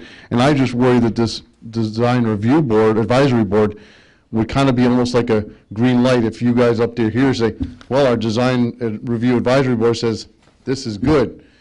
That it may not get as much where somebody really reads into the detail and says, oh wow, they're lowering the requirements of the parking by this much because somebody says, oh, there's a green light, and so it kind of gets a rubber stamp, which is kind of seems like it's more apt to happen if we're having one more layer of review, and it's going to be harder for if somebody does have an issue with it, whether it's the residential or whatever, it's going to be harder to get somebody to listen because they've already gotten one group to say we like this, we want this to go forward, and it just concerns me. Okay. Anyone else? It's Wendy Zabramski in Berkeley. Okay, I have a couple of concerns here. Under the design review process, that's of new construction, it's let's see, for the, one of them was renew. Okay, it says the pre-application meeting, blah, blah, blah. It says the applicant shall meet with the development director, the DDA director, or community development director, I'm sorry, that's Tim, the DDA director and code enforcement officials. The code enforcement official, is that something in addition to what McKenna is already contracted to pay? Or is this something that the DDA would pay for? And I go back to the concerns here with example of what happened with La Salette and what happened with this credit union, that without this process of the zoning or the planning commission and that stuff being done internally, there are mistakes being made, and I've lost confidence in them. I know you said the residents are losing confidence. I've lost it with the city. I feel completely bamboozled to go up there and look at, here I am, get the card, go up and review it, and I'm giving one sheet of paper. I'm very disappointed with how the city is handling some of this, and to have this part, this skipped, and their doings, I'm concerned, real concerned. I feel we're having some overreach here of a department. I don't think this should be approved. Okay. Anyone else? Okay, we had some correspondence as well from Mr. Terrell on this item, so that will all be included in the record. Who would like to start the discussion on this item? I have a question. Yes, Ms. Kempner. Tim, last month when we were here, we talked about the existing building, and I asked if the goal was for everything that wasn't new construction to be administratively approved. You said something about maybe putting in some language there about, a percentage or something like that. Since I haven't seen that in here, is the intention to have everything except new construction be administratively approved? Going by our existing ordinance, any facade changes under 50% can be approved administratively. I guess I'm wondering, is it the opinion of the commission that there needs to be a higher threshold before? This to me reads. Or lower threshold, rather. Updates and additions to existing buildings will be reviewed administratively by the City of Berkeley Community Development Director and the Berkeley Downtown Development Authority Director. Somehow. So that reads to me as if that's all encompassing. There's no more facade or window change or anything like that, that just. You guys, so the most recent one had the 25% in there, so I don't know what you guys are missing. Because we did address that with updates and additions to existing buildings, including buildings expansions of less than 25%. Yeah, I wonder if you don't have the most recent. I mean, I just printed off what I had. I didn't look at what was in the packet. 25%. Yeah, there wasn't that included. And in fact, when I look at this, it's from 10/22/19, the PDF title. Yeah, and this is, so I'm guessing you guys aren't looking at the correct version. This is under letter E, design review existing buildings, Vivian? Yeah, so the What one. does it say in yours? Right. It says design review existing buildings, updates and additions to existing buildings, including building expansions of less than 25%. Will be reviewed administratively. So we did put that stuff in there. Okay. Do you have the correct, intent and purpose? Maybe not. This was what was the last one, took this from the last correspondence from the city attorney, so I'm wondering if. So there was a more recent one. So you guys, so this isn't the one that you reviewed then, is it? So intent and purpose, I guess it's a rather lengthy paragraph, so I'm not sure if we have the right one or not. What were the changes that were made? So it says it is recognized by this chapter there are unique areas within existing zoning districts by the city that require special consideration to provide certain design, placement, or other regulations. No. We don't have that. Yeah, so you don't have the correct, you don't have the updated one. Correct. Yeah, that was, I wonder if just this was taken from all the recent correspondence from the city attorney, so I'm wondering if he accidentally inserted an older version. So how many changes were made since this October version? Do you have a red line version with you, Vivian? I just have the one that I printed off. Okay. I had sent to Tim and Matt and Yeah. John. And if I recall, there weren't too many changes. There were some. No, what we did was because there was concern. So what I did is I went and once again went out and looked at how other cities are addressing design overlay districts. And if you go to Grand Rapids, they have multiple design overlay districts, and they have some great language that I actually picked up. And that it talks about that, that it really clarified some of those questions and concerns you guys had. Does your, I didn't pull it up, but does it show then that we went through and listed out everything that the design guidelines cover? I'm pretty sure what we have was last month's. Yeah, so I don't think you have the current version to even consider. So I think there's a couple ways we could approach this. We could have this as a discussion item in December with the most recent version. We could look to hold a public hearing on this in December and make a recommendation if everyone's happy with it. If not, we could hold the public hearing and postpone our recommendation till January. I don't think we have enough time to get a public hearing for December. It doesn't have to be 30 days. 15 days. Is it 15? That's still 15 days, pushing it. yes. That's still pushing it. It's Yeah. 2 weeks from today, so. Oh, you it's have to not- get So it I would no. recommend discussion in December, and if the planning Public commission is hearing. inclined, public hearing in January. That would probably make the most sense. I agree. Can I just ask a general question, since when we have the time? So there's been some concern about parking, a lot of concern. So if a business owner wanted to come in and redesign a building, parking doesn't just get changed because this review board says it still has to come to us, and they still have to follow our ordinance. so I think that I there's think just we like- need to clarify, because there is a lot of confusion. Correct. These are design guidelines. It's the visual look. It's Right. not the number of parking spaces. Nothing like that. All It's- we're saying is if you're going to put in parking, make it look nice. Sure. Okay? And we're going to say if you're going to, build new construction, it can't look like what came to us with La Salette. It has to be appropriate. Correct. So it's all about the visual aspect. It's only about making something look nicer. And no ordinances are changed, nothing like that. It's just a visual thing.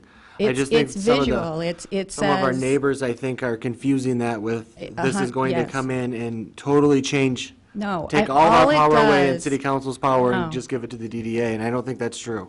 Well, and it's not coming to the DDA anyway, because it goes to the city's To the board. review advisory board, and then it goes to you guys. Okay.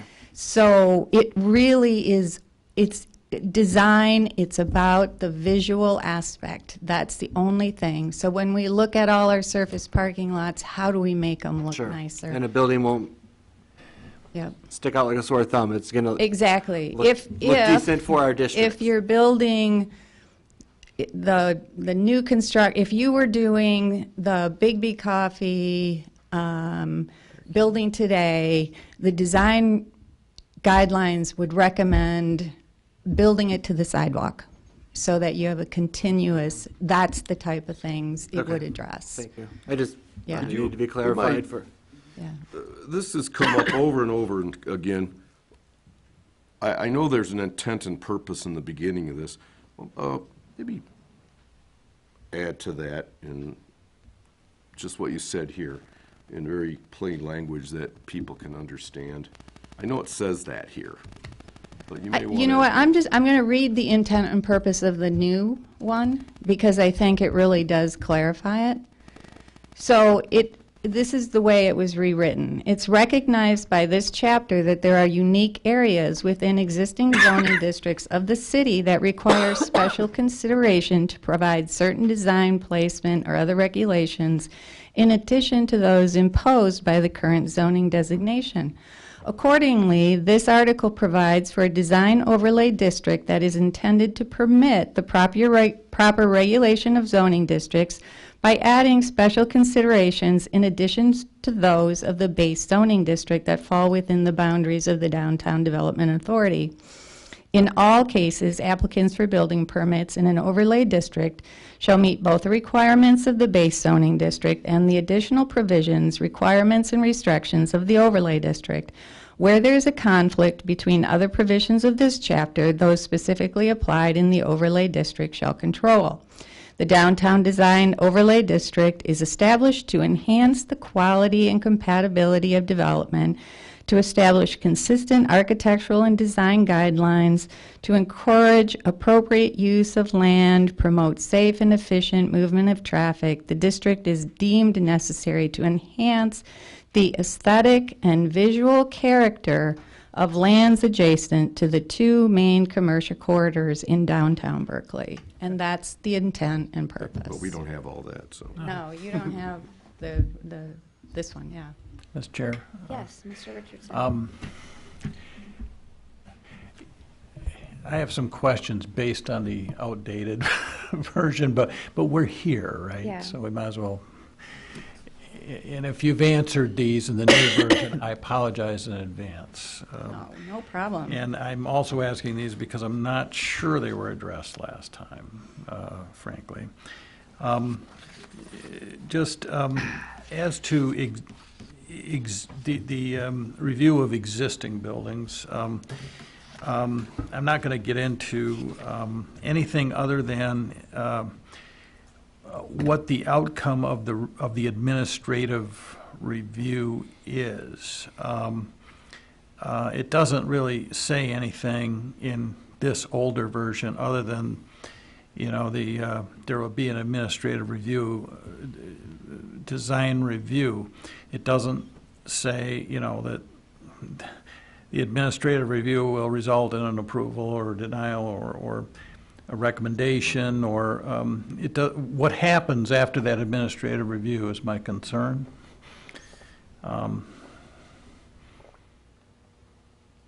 So what's the next step for existing buildings?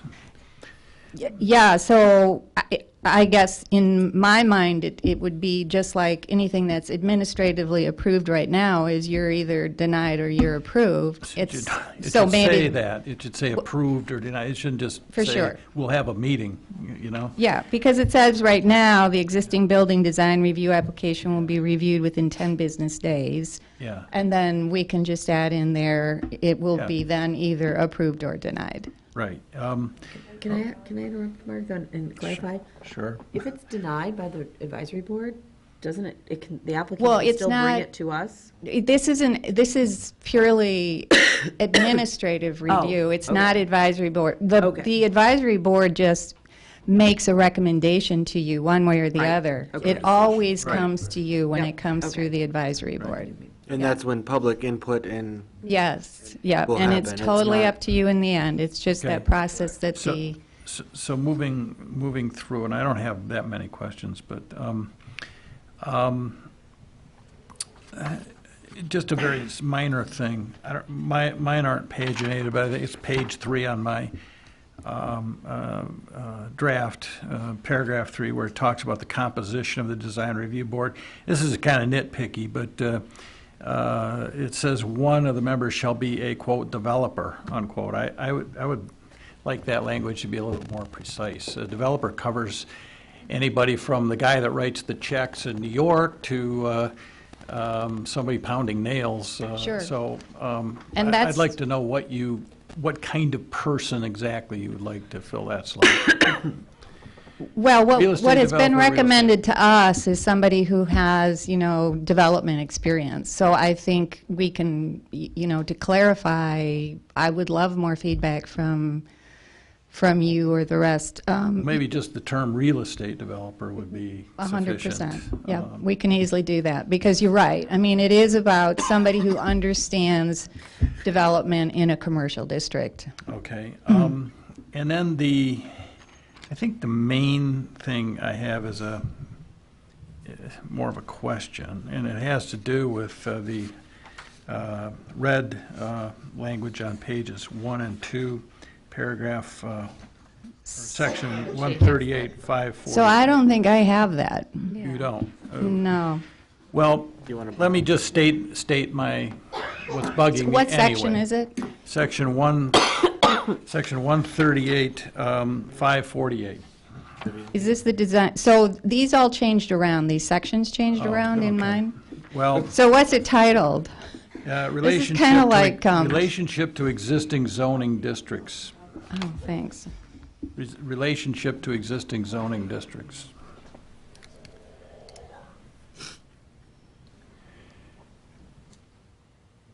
Answer, there is no relationship. So that actually goes away because it gets covered in the intent and purposes section. Oh, okay. All right, so that gets covered in this very first section, and that's where it talks about in cases applicants, you know, in cases applicants for building permits in an overlay district shall meet both the requirements of the base zoning district and additional provisions, requirements, and restrictions. Where there is a conflict between the provisions of this chapter, those specifically applied in the overlay district shall control. So that was addressed in this intent and purpose, and that's the way that you see it over and over in design overlay districts, and that's the language I picked up specifically from. I will review Grand that Rapids. new language. Instead of getting Yeah. into my concern, I'll just review that new language. Yeah. All right. I thought it clarified and simplified and yet addressed those issues, and it's very standard language for overlay districts. Okay. And, you know, for some, maybe I I know a lot of you guys understand how overlay districts work, but maybe for some who it's a little bit newer, think of it, you know, a historic district is an overlay district. So if we had a historic district here, it's no different. It's what it's saying is that there are additional things we want to be thoughtful about because we have historic properties. And what we're saying here is there's additional things we want to be thoughtful about because we want to enhance the aesthetics of this particular your business district. And I think that we have to think of it as the business district. Yes, there's a DDA district that overlays it, but if the DDA went away, it's still the city's business district, and you still want that business district to look as nice as it can. So, Madam Chair, yeah. Yes. I recommend that we postpone additional discussion until we have an opportunity to see. I agree. That way we're all on the same page with what we're discussing. Yes. One comment on the additional discussion. Is it still correct that we'll have to amend the site plan review ordinance to refer to the guidelines? I believe so, yes. So maybe when that comes back in December, we could also have that small section of the site plan review ordinance included as well, so that we can have the public hearing in January for both items. Yes. One more comment, just to think about. There's been some talk about whether these are residents or business owners of Berkley, or I've heard some comments in the past that we may or may not have that expertise in Berkley. I, for one, think it's our town, and these should be residents or business owners of Berkley. We do. We have a lot of talent in this town, but I want everybody think about that for the next time, too. And I want to make sure everybody understands, I am not saying one way or the other. It was recommended to us by the experts we went out to talk to in the planning community that the city might want to bring in some outside expertise in a couple of the areas. That's totally up to the city council to determine. I am just passing on what recommendations were made to us as we were trying to figure out best practices and how best to move forward. So I am not saying one way or the other who should be on it, except that it's recommended these specific people, that you should have the landscape architect, an architect, historic preservation architect, urban planner, et cetera, et cetera. Whether they come from within or without is totally up to the city council to determine, because they appoint. Okay. I have one question regarding that also. Are these 5 members a paid position? No. It doesn't clarify Well, that. I guess in some sort of future time, if the city council wanted to make paid positions, they could, but no, as I understand it, they I'm just would trying not to think of be how you're at going to this get point. these specific people to volunteer their time to come do this for a city that they don't live in. Oh, they'll line up at the door for this. They will. Yeah. Because they're invested in the business district, and these people care. Okay. Okay, so we will postpone further discussion on this until the December meeting, and then hopefully we'll have that public hearing in January and can make a recommendation at that point. Do we need a motion for that? That is just a discussion. I don't think we need a motion. Okay. Okay, so that takes care of all of our items on the agenda. Is there anyone who wants to report on any liaison roles? I did go to the DDA meeting. Folio is sort of changing their design a little bit. They're electing to move away from the metal canopy that they were going to put in and going to an awning style, and I know there was some discussion about that. Well, but- they haven't determined yet. Oh, they haven't yet? No. Okay, well, I think they're going to try to stick with that awning, the metal awning. okay. Are they still changing their whole facade? Or from the, There was a mention of Burnt that, cedar? I think, at the previous meeting. has that been clarified? Or are they coming back for that, or they're just, If they're making additional changes to the facade, they are going to have to submit new plans, and we're going to have to determine if it's going to have to come back to the commission. Sounds like it's still in flux at this point. Yes. Okay. I'm trying to remember back now. It seems like it's been so long since I've been there. Just kind of scroll through it real quick. I mean, that was the one thing that stood out to me in the meeting, was that Folio was debating on that. There was a discussion about that. Aside from that, I'm trying to remember what else there wasn't off the top of my head. I can't remember. Okay. That's what drew the most attention to me. Anyone else have anything to report? No? Parks and Rec met, but there was nothing. Nothing to report? for Okay. us. Environmental Advisory did meet in October. I was not in attendance. We are going to, so I have no report.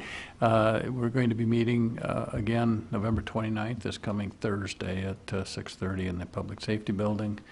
Ms. Carmody will be joining us to discuss Coolidge Avenue and development issues generally in Berkeley. Yeah, and I saw that the Coolidge Road reconfiguration open house is tomorrow evening, is that correct? From 6:30 to 8:30 at the Public Safety Building. So if anyone wants to come out to that, I'm sure that will be good. If no one has anything else, I thought that the DDA did a great job with the master plan open house a couple weeks ago. They had some really innovative ways for people to interact and give their comments. So I thought that it was a really well done open house. Can I just also, Kristen, Yeah. you know, for anybody who hasn't been able to do it, Ross, And a couple other planning commission members who didn't make it. You can go to berkeleydowntownplan.com and you can go and click that link and go fill out pretty much everything that you were able to do in person. So please go out and give input via the web. Thank you.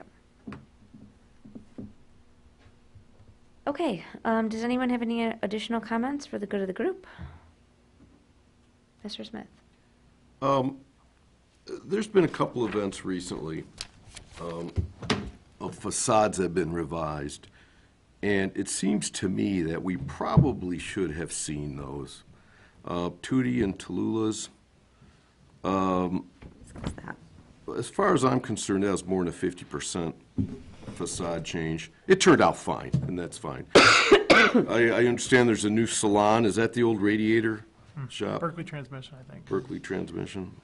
I gotta believe they're changing their facade significantly. They're doing a lot. I've been by it. They're changing windows. They're doing substantial Yeah, changes to it. so it seems to me, I mean, that's our job. You know, we're not here just because we want to make rulings and things. That's our job. So that probably should have been here, and we're talking about the folio discussion just now, whether or not. I would like us to maybe have that section printed out next time we meet or in January, because it seems to me that,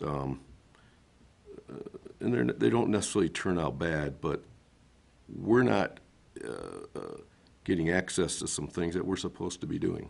Yep. And, you know, the intent of the 50% was buildings lined up in a row. You've got this. You take Tootie and Tallulah's, well, there's at least three sides, if not four, and it has to be factored in. Mm-hmm. So I really think we need to look at that and maybe define what keeps it administrative, what brings it to us. So do we have any items right now for the December meeting besides potentially the credit union? None at this time. Okay, and then the design guidelines discussion, so maybe we could discuss that at that time as well. Yeah, just print out the, Yeah, just have it a discussion item Yeah. at the beginning. maybe it needs some adjustment. Mm-hmm. We'll take a look at it. Because I agree with you, I was going to bring that up too. Any other comments or concerns? Clarification of when the December meeting is. I heard the 11th and I heard the 18th. Well, it's Christmas. Well, I know that's when you're coming, So right? I have on my calendar the 11th. The Does 11th. anyone else have that? I think that is on my The second Tuesday in Second November. Tuesday. Okay. So that's it. So maybe also at the Yes. December meeting, we could have the 2019 meeting schedule kind of laid out for us. That was a question I had. I did not see didn't see in minutes that a meeting calendar from last year was approved. Is that's something that typically occurs in December, correct? Oh, well, we talked about the December meeting. I can't, remember approving the calendar. We may not have, but so I don't maybe we remember could, ever approving the calendar. we could do Which I that can from put now one, on. I can Just put one gets posted together on the easy website, enough. That's how I know. Yeah, if you just want to have a list of each month and then the meeting date so we can identify any conflicts. that Yeah, might- because my calendar points It's a out that meeting, it's a good. work session and not a Oh. regular meeting. Okay. At Is least on everyone my- okay with the 11th? Yeah, 11th, fine. Everyone should do it. Okay. Okay, so yeah, maybe at that meeting too, if we could include a calendar for the 2019 meeting schedule. Back in I'll the have day, one we ready. did have a work session 8 months out of the year, the second Tuesday. We don't Usually seem just to skipped 'em in do the it much summer. anymore. Thank God. I will have a meeting calendar ready for the December agenda. Yes, right. that'd be great. Okay, if there's no additional comments, then does anyone have a motion to adjourn? Motion to adjourn. Second. All in favor? Aye. Meeting adjourned.